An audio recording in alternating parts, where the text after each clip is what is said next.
I'm Cris Alvarez, and welcome to this latest military history video brought to you by War Scholar. We're located on the web at warscholar.org and militaryhistorypodcast.com. Thank you. I'm speaking with Dr. Thomas Robb, co-author of Divided Allies, Strategic Cooperation Against the Communist Threat in the Asia-Pacific During the Early Cold War. Thank you for speaking with me. No, that's great. So tell me first, how did you get into studying and writing on this topic?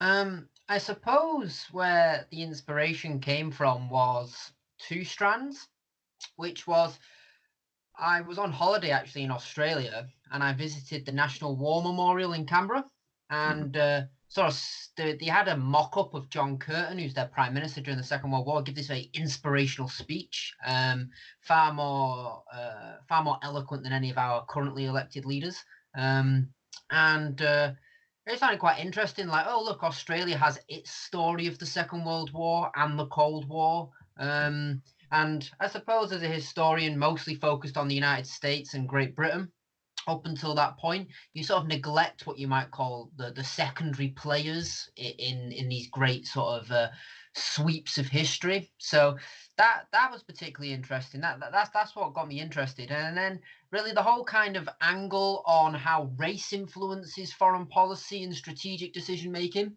that really came from reading John Dower's book as a master's student.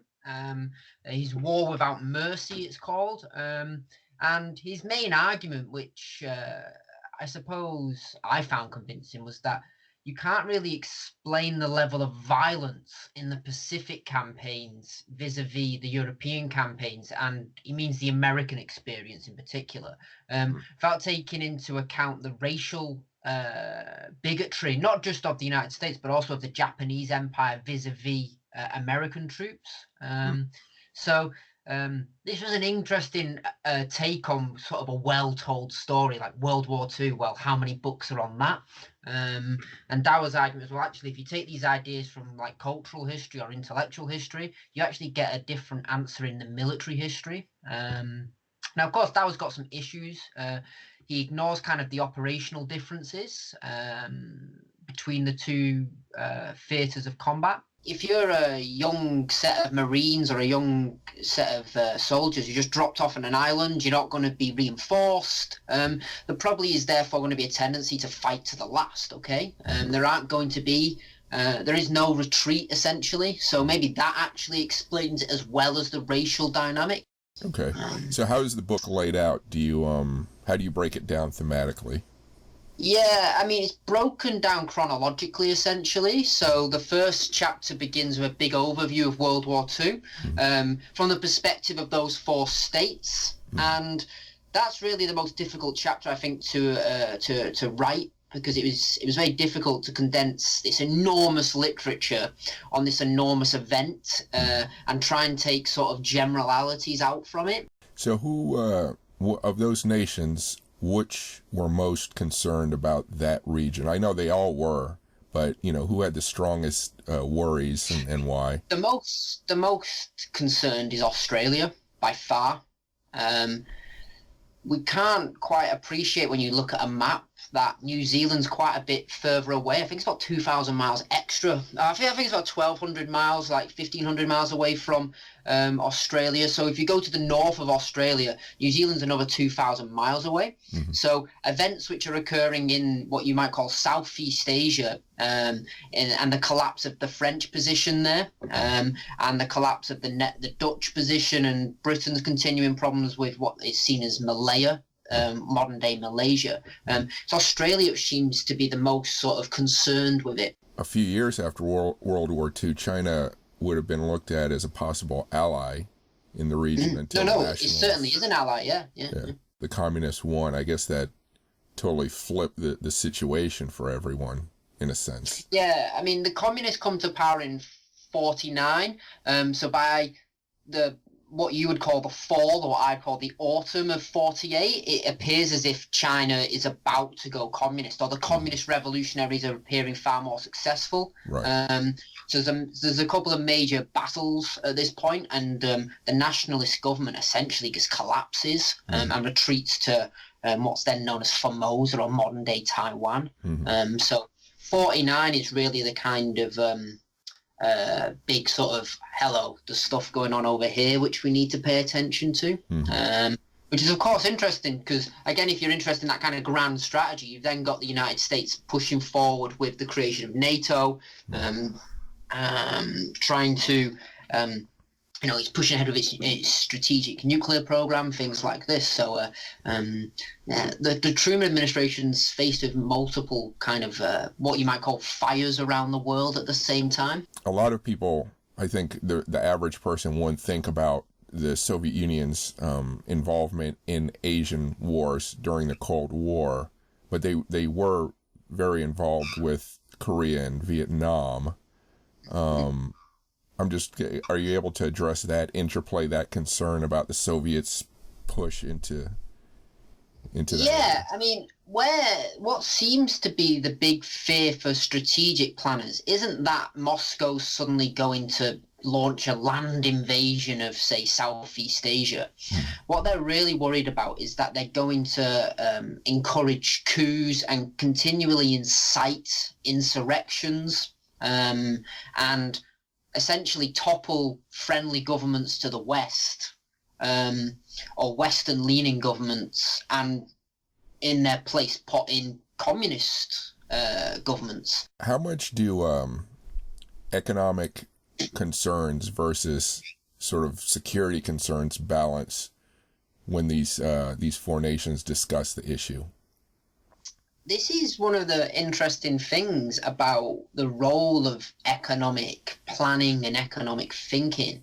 So in terms of the United States, this is less so applicable to the Truman administration, but for the Eisenhower administration, they're extremely concerned that America's essentially going to bankrupt itself by fighting too many wars, engaging in too many commitments, providing too many military resources. Essentially, I suppose Eisenhower's of that opinion, which Frederick the Great has, that whole kind of to defend everything's to defend nothing mentality. So how much did the issue of nuclear weapons come into play? You know, who has them and who would use them and how they would be used and all that?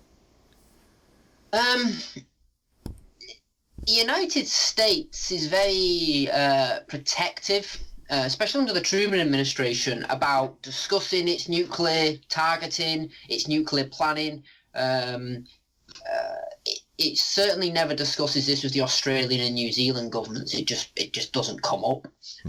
Now, we know with the literature from the US, UK special relationship materials that the British do have certain access to American nuclear thinking, but even then it's still rather limited, all the way up until the middle of the 1950s. And how did the relative military resources of each nation affect how they discussed or how they negotiated these treaties? Yeah, I mean, I suppose your common intuition would say, well, the more powerful country gets it most of what it wanted. Well, that's just true. I think that's just one of the realities of international politics, that the strongest power usually gets what it wants. But I think what we reveal also is that actually Australia and New Zealand clearly punch above their economic weight in terms of what they will contribute to this alliance and in what they do contribute, especially to the Korean War. Now, as far as the sort of the type of wars that would be fought if there was a conflict, you know, does the fact that it might be more naval focused versus more, less army, you know, if you're more trying to control sea lanes rather than invade land, did those concerns come into play? You know, like, again, size of navies versus size of army contribution. And you already touched on it, but maybe if you could. And this is where I suppose Australia, New Zealand and Britain are useful, right? Because they've actually got fleets which can perform those kind of tasks. As for the kind of war that American planners envisage, yeah, it's a strange one in a sense, because it is like, well, we might have to have a repeat of the Pacific campaign. But they're actually thinking more of essentially like a cordon defense around China, because Japan's going to be in on the Western camp in this war. I've heard that some planners, American planners, had a concern that Japan would flip communist at some point early on. Was that? Can you comment on that? And did that affect any kind of planning? Yeah, I mean, this is where you can't explain. Well, within Washington, there's a major divide, which seems to be like kind of a consistent norm of American politics, okay? Where the Defense Department, the State Department, and the White House is at odds with one another as to how you should deal with Japan post-World War II. And with MacArthur essentially running his own personal fiefdom, most planners and policymakers are prepared to kind of just let him carry on for the time being. Now, where the communist angle sort of is important, it encourages actually a belief that if you do not improve the lot of the Japanese people, they will be susceptible to turn towards communism, because the communists will provide the kind of social goods that people want and desire. Yeah, when you mentioned Britain wanting Japan to pay huge war reparations, it reminds me of World War I, when Germany was forced to do the same, and see what that led to. I mean, which is ironic, because at the end, because with Germany at the end of World War II, essentially the British are like, well, we've learnt our lesson, we've got to reindustrialize it. If we're going to get rich, we need someone to trade with, etc., etc. The big fear for the British with Japan is, one, they don't really trade with Japan all that much, so there's no real advantage. Secondly, they're really worried that, especially after China goes communist, is, well, where's Japan going to find its markets? I'm always fascinated by British military strategy, because previous interviews, Britain, in 1901, Britain was negotiating with Germany to be an ally. The British trained the Japanese military. They were close together through much of the early 20th century, before the war. So it's always interesting to talk about the British, the things they do to try to protect their own security and economy. Yeah, I mean, the thing with the United Kingdom or Great Britain is it's a huge maritime empire, right? So and one of the keys, I suppose, to any successful empire is to have local actors who are friendly to you, to have allies. And this is where the United States actually probably take that lesson from the British Empire, in a sense that we need allies, trustworthy allies, people who can uphold regional stability, regional security, more broadly to uphold our sort of wider interests. Thank you for watching. You can hear the entire interview at warscholar.org or through your favorite podcast feed under the title Military History Inside Out. You can find more videos like this on YouTube at Warscholar 1945. You can find more great military history information at warscholar.org, on Facebook at Warscholar, on Instagram at Cris Alvarez Warscholar, and on Twitter at Warscholar. Please support me by following me on those sites and liking my videos. Thank you.